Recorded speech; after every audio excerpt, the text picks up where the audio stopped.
E aí eu compreendo ele, só que eu não posso deixar que isso aconteça comigo. E é essa palavra que eu trago. Porque alguns homens não entendem isso. Então você não pode morrer.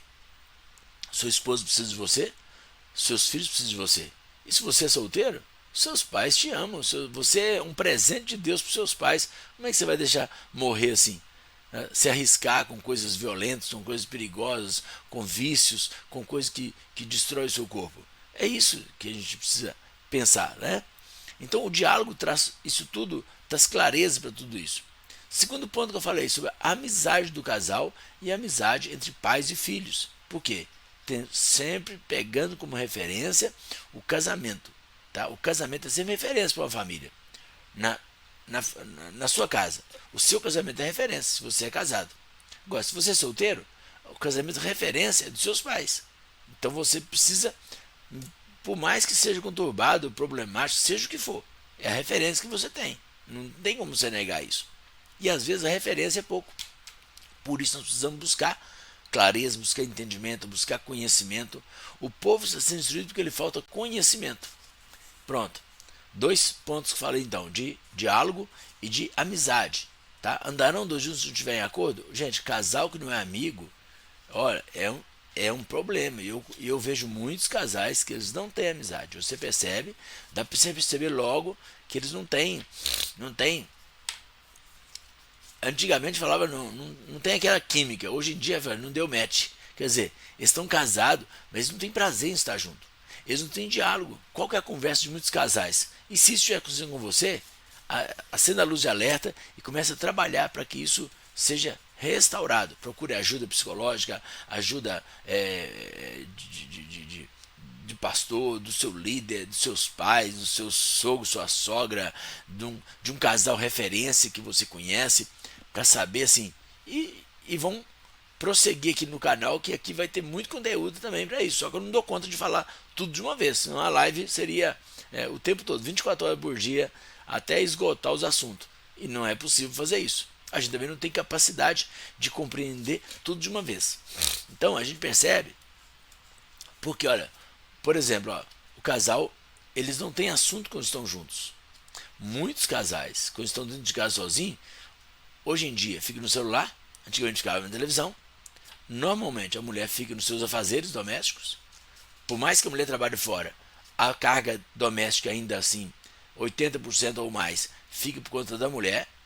Aí é uma questão que nós vamos trabalhando com o tempo, vou falar sobre isso também. Tá? Eu já falei algumas vezes, mas basicamente assim, ó, antigamente era comum as mulheres ficarem em casa e o homem trabalhar fora. Então não vejo nada desigual se a mulher cuida da casa e o homem trabalha fora. Ué, o homem trabalhar fora, trabalhar dentro de casa e a mulher fazer o quê? Né? E as mulheres tinham muitos filhos. Foram diminuindo as famílias, então diminuiu também o serviço. Aí a mulher começou a trabalhar fora.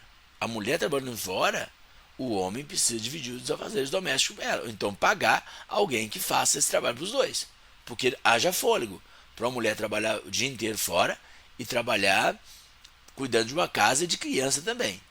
E o homem trabalha fora, chega em casa e vai ver televisão, vai descansar, vai deitar no sofá, vai encher a paciência. Então é isso que a gente tem que pensar. Eu sempre ensinei os meus filhos a crescerem nesse ambiente, porque eu já fui orientando a minha filha que ela sempre ela teria o direito, né, se ela quisesse, se ela achasse que fosse conveniente, e o mais provável que seria, né, trabalhar fora, porque ela vai fazer o que dentro de casa. Então a gente tem que pensar nisso.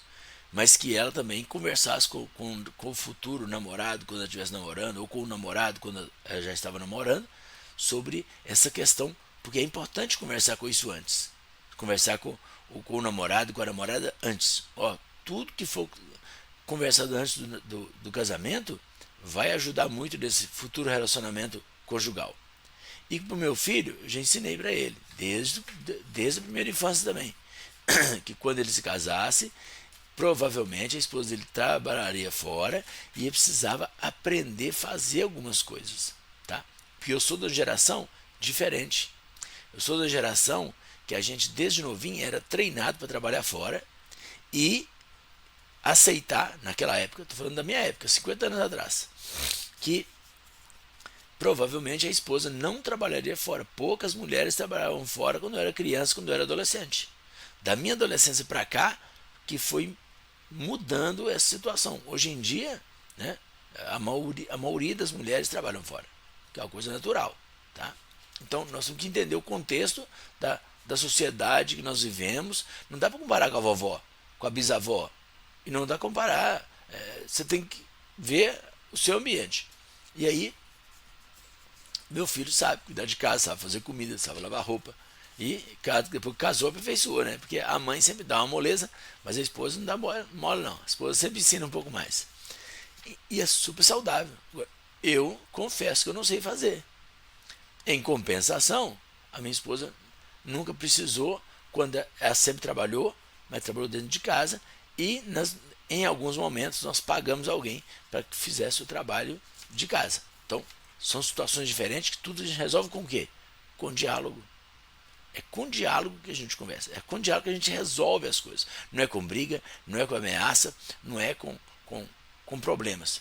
Se você está com um problema, soluciona o problema, não cria outro tentando resolver. Por quê? Se você criar um problema em cima do outro, você terá dois. É uma coisa simples demais, mas muita gente não percebe. Tá? Então, o diálogo, a amizade dos casais.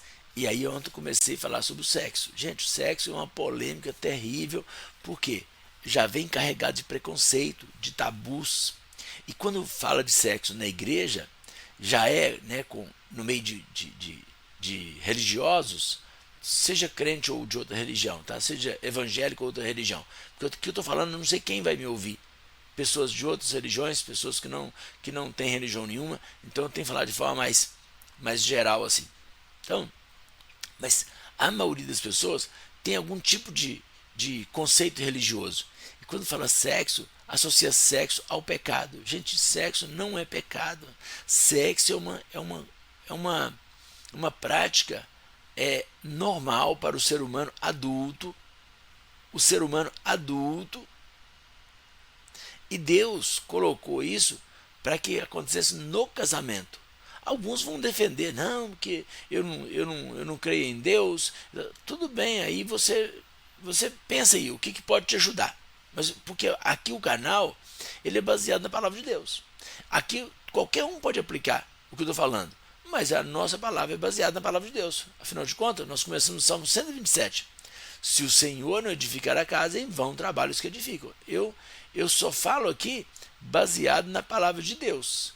Se a pessoa não crê na palavra de Deus, ela pode aplicar os princípios, que é a mesma coisa. Você não precisa de crer que o arroz vai nascer. É só você plantar que vai nascer. Plantar na terra certa. Tá? O arroz é plantado num lugar mais úmido. Para quem não sabe, eu já morei na roça, então eu tenho uma ideia. O milho é plantado num lugar mais seco. Se você plantar, ele vai nascer. Tá? Tem que capinar, tem que cuidar, essa coisa tudo do agricultor. Então, você precisa de crer que o milho vai nascer. Se plantar no lugar certo. Então aqui você precisa crer na Bíblia. Se você aplicar o princípio do casamento, vai ter o resultado positivo. É importante pensar o seguinte, olha, tem coisas que você precisa ler na Bíblia. Não precisa você acreditar na Bíblia para você entender. O adultério vai trazer qual benefício? Por exemplo, já que nós falamos de família. Você nunca vai encontrar alguém que fala assim, olha, depois que eu comecei a adulterar, minha vida mudou. E minha vida ficou maravilhosa, ficou ótima, meu casamento mudou, eu sou muito feliz porque a partir do adultério tudo deu certo. Você não vai encontrar uma pessoa que fala uma barbaridade dessa. Por quê? Porque são coisas assim que estão na cara para qualquer pessoa. Agora, quantos adultérios acontecem todos os dias? É um número assim, altíssimo.